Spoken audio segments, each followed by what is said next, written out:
देखिए, हमारी आज की जो कहानी है वो है देहरादून के पटेल नगर की। इस पटेल नगर में एक फैक्ट्री है। वो फैक्ट्री एक्चुअली मैन्युफैक्चरिंग का है, फर्नीचर का। तो वहीं पे मैन्युफैक्चरिंग फैक्ट्री के बगल में एक पेट्रोल पंप है और पेट्रोल पंप के जस्ट बगल में एक नाला है। तो होता क्या कि कुछ दिन पहले की बात है, हफ्ता या 8 दिन पहले की बात है। होता क्या कि शाम का समय होता है और तमाम जो लोग आते हैं पेट्रोल पंप पे उन्हें कुछ स्मेल आती है। हालांकि पेट्रोल पंप के पास एक नाला था, लेकिन ये स्मेल जो थी वो बदबू थी। एक्चुअली स्मेल नहीं थी, बदबू थी कि जानवर वगैरह मर जाता है उस टाइप की बदबू। तो जो भी लोग अब आ रहे पेट्रोल पंप पे वो सभी टोक रहे हैं।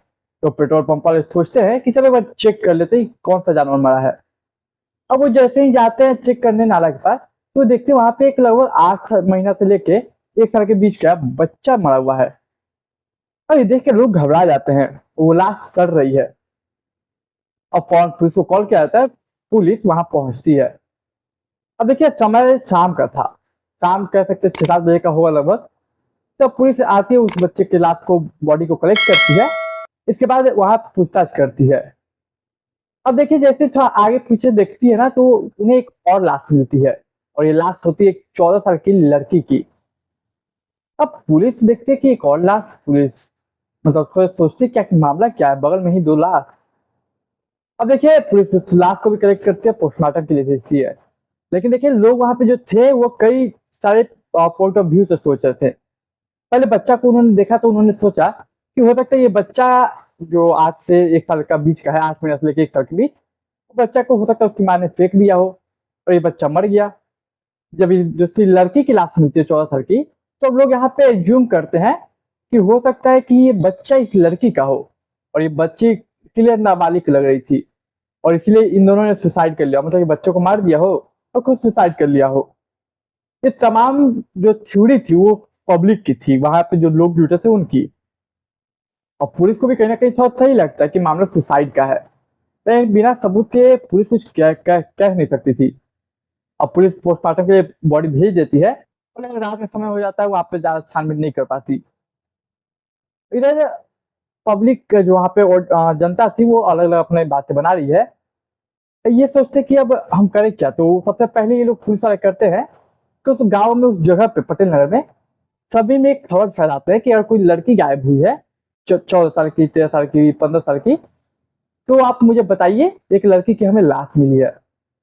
लेकिन अफसोस कि कोई बाहर से, सामने से कोई घर से न्यूज नहीं आती कि कोई गायब हुई है। अब पुलिस सुबह होती है तो सोचे काम करते हैं, वहां पे एक बार छानबीन कर लेते हैं, शायद कुछ वहां पे सबूत मिल जाए, शायद कोई डॉक्यूमेंट्स मिल जाए जिससे इस बच्चे और इस लड़की की कोई की शिनाख्त हो सके।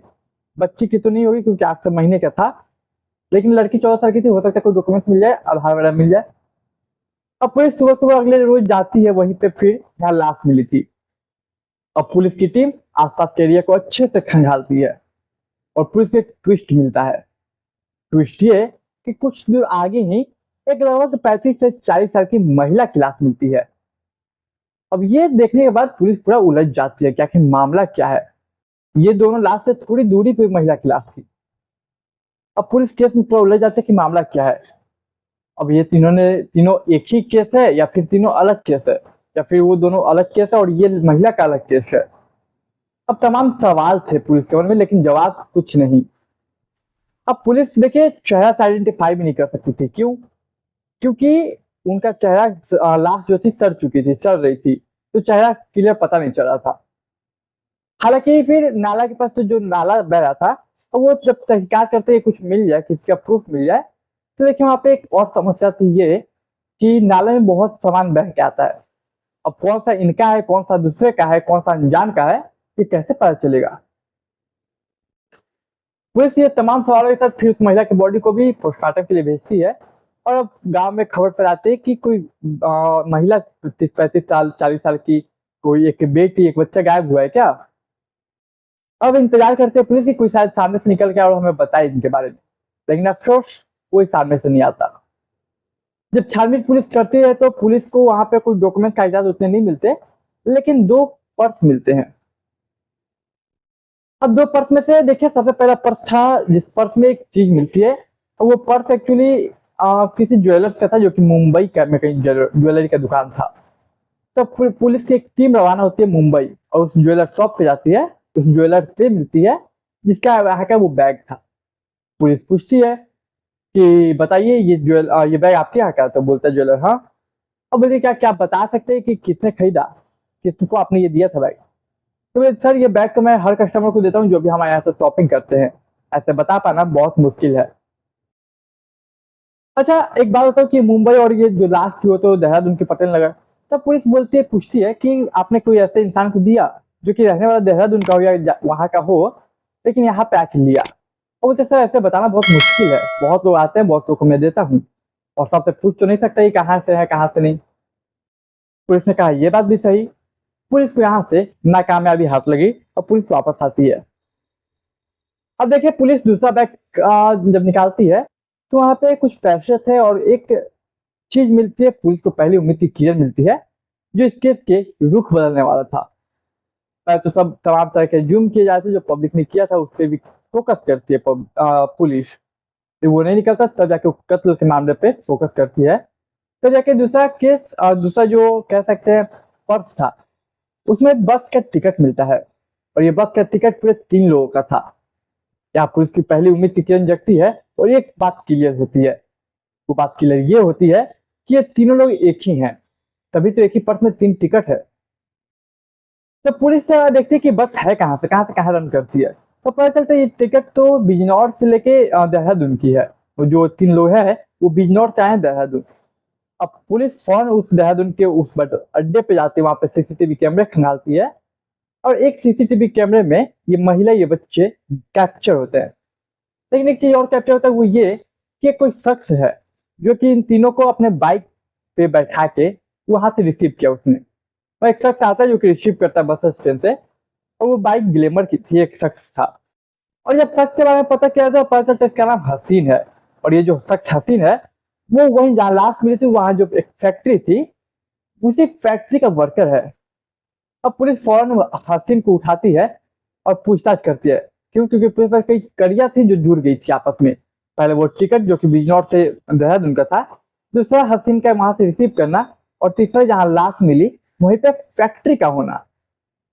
अब पुलिस उठाती है, तसल्ली से पूछताछ करती है। आसानी से तो मुंह नहीं खोलता लेकिन अच्छे से पुलिस अंदाज में जब पूछताछ की जाती है तब जाके मुंह खोलता है और ये पूरा कहानी निकल के आता है क्या मामला है पूरा। तो कहानी को आगे बढ़ाऊं तब तक चैनल को सब्सक्राइब कीजिए और मुझे थोड़ा सपोर्ट कीजिए। देखिए हसीन बताता है ये बात लगभग 2 साल पहले की है। तो 2 साल पहले बिजनौर में ही ये रहता था।